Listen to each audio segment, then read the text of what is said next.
I literally cried on the phone bitterly when I was on a call with that woman.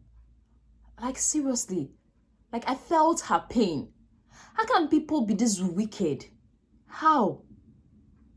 At the end of the call, she was like, the main reason she actually called me and wanted to contact me was because she wants me to share this info with people out there so they don't experience what she has experienced as a result of surrogacy. See, I'm pained. Like, but if you are the particular person that did this to your fellow woman, you are wicked. Seriously. I'm going to be explaining everything. Good day everyone and welcome back to Nurses Lecture Room YouTube channel. My name is Miss Mary, popularly known as a nurse with the difference. And for those that have been following, they know I try as much as possible to make learning easy and accessible for all my viewers. Today is not really it's educational. I don't want to say it's not educational because you're going to be benefiting from it. I'm going to be sharing a real life story of a woman who embarked on surrogacy and what she faced bitterly. I'm going to be sharing everything that happened and also what you should take note of when engaging in surrogacy. But before we go into details in today's class, if you are new on our YouTube channel and these are content you are interested in, please click on that subscribe button, turn on that notification bell so you don't miss out. For all my returning subscribers, this is Nurse Miss Mary saying thank you. Let's go there.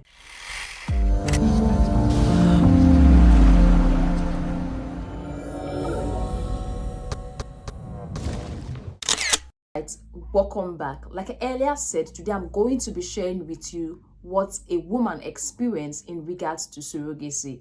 Like I earlier said in the beginning of this video, I was literally crying when I was on the call with that woman because I could feel her pain, because after saving a lot for this whole surrogate procedure, the end was not what she fathomed it to actually be. We all know that surrogacy is when another woman help a couple to carry their child during the period of 9 months. So if this particular woman and her spouse were trying to get pregnant, they could not, and after a while they decide to go for surrogacy, which both parties agreed and they were happy. The next question they were asking was, who is going to help us with this surrogacy process? Who is going to help us? They start asking themselves questions, they start pondering on it until they finally decide to speak to a relative in regards to it. Finally, they find a relative who was willing to help, which was the woman's younger sister that is married and already had 2 children. So they agreed, they spoke. The woman was like, oh, I'm willing to help you. I'll speak with my husband about it, then get back to you. She went back, she spoke to her husband about the whole procedure and came back. They agreed and they were going to, okay, settle the woman, give the woman some change. Like, even if they were related, but they have to just like still give her some compensation for all the whole stress. They were paying her, or they're going to pay her fees, like, and all that. And also they didn't really sign any legal agreements because they felt it's just family and nothing to worry about in regards to the whole surrogacy process. So they embarked on the whole process, they started the whole process. So the doctor advised the sister's husband to abstain from sex 2 weeks before they are going to do the embryo transfer. You know, they have to, like, fertilization has to take place outside. Then when fertilization is done, they put the embryo inside the woman that they have been preparing for it. So they advised her not to have sex 2 weeks before the embryo transfer. And she agreed. She didn't even object to it. She was like, that's not a problem. Her husband agreed to it. So they said, okay. So the whole process went on. She came in. They did the embryo transfer. The period of 9 months started counting. Like, the baby started growing, the checks up, hospital bills, travel expenses, everything were being sponsored by these couples. And this couple actually wanted their child to have this dual citizenship. So they had to travel to the USA, to the United States, to give birth to this child. So all travel expenses, everything was on this couple. So they went to the US, they delivered the baby, and everybody was excited that this woman has finally had a child, that she could call her own, like at least it's from the husband's semen and the woman's egg. So during that whole period, that whole phase, there was this kind of attachment. Like her sister was having this strong attachment for the baby that was delivered. Like she was like, she didn't really want, at the very beginning, she didn't really want to give this baby out to, how like now, she didn't really want to give this baby out to the sister, but at the end she finally, oh, I have to let go because it's not mine. Yeah, it's my sister's baby. I had to carry for the month. They had to travel and everything. So she finally let go of the baby, but she was still having this kind of attachment to this baby, which they don't really understand. She's always coming around, playing with baby. She wants to have that full time with the baby, but she just like, it's my sister, so there's no need. As time goes on, there was a resemblance of this child to her sister's husband more than her own husband.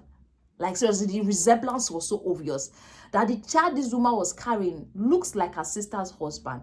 That's the sister that did the surrogacy for her. Like people, they started asking themselves question: what could be the problem? What is really wrong? What happened? So a lot of questions started going on. The man was like, are you sure this is my sperm? So you understand things like that now. They start questioning themselves. Or is it because it's my sister's husband? Like a lot, they started questioning. A lot of questioning started going on because the baby was not looking like the man, was not looking like the woman, but rather looking like the husband to the woman that carried that surrogate child. So the other was confused and they were like, oh, let's just try and do a DNA test because this woman is married. It's possible it's her baby. So on the long run, they did a DNA test. I think when the child was 1 or 2. I can't really remember. Did I ask the age? No.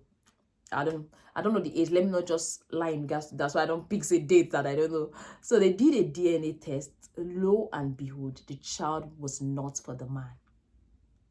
There was no relationship between the child and the man. There was no relation, like the child is not for the woman, the child is not for the man. So who is now the parent of the child?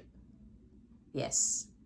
They were sure they did an embryo transplant. They transferred the embryo into that particular lady. They did it. You get. So they did a DNA test too. They finally found out that the baby belongs to the other man, like her sister's husband, the sister that did the surrogacy husband. So questions were not flying like, how true is that? How possible is this? How could this child look like? How could the DNA confirm that this is my husband baby when the doctor was so like, sure, I did the embryo transplant. So they started asking questions. The first question they asked her was, did you have sex before the embryo transfer? Lo and behold, the woman had sex few weeks after the whole agreement of not having sex before the embryo transfer. After saying you are not going to have sex before the embryo transplant, after all this agreement, she went ahead to have sex with her husband. I know, and yes, there might be some bodily movement, some bodily language that might want you to have sex as a woman. You have high urge during that period. I don't really know how to explain it, but I think that 2 weeks should be a sacrifice for her sister. She should have not. She should have tried as much as possible to control. I don't know if I don't even know what to say, Steph. But I believe that 2 weeks sacrifice is not too big to make for your sister. And that 2 weeks sacrifice is not too big for your spouse to make. Like, seriously. So they found out that she had sex before the whole period. So it's possible the embryo transplant did not work. And what actually worked was the sex she had with her husband that led to her getting pregnant during that period for her husband's child. So in all, they were trying to resolve the whole matter. And the whole thing was that her sister was not in any way remorseful. Like, she was not like apologizing. She was like, it's not my fault. I have to have sex. It's my husband. It's my normal duty. Like, when you do something wrong, it's one thing to be remorseful and apologize and like, oh, what is the way forward? But there was no sign of like remorsefulness. There was no sign of apology. From what she was literally crying that this is what she faced. Like, there was no sign of remorsefulness, no sign of apology, nothing. Because this child is not her own child, is not her husband's child, but rather her sister's child. They spent a lot moving this child to the US to get the USA citizenship, but yet it's not their child. Do you know how painful that is?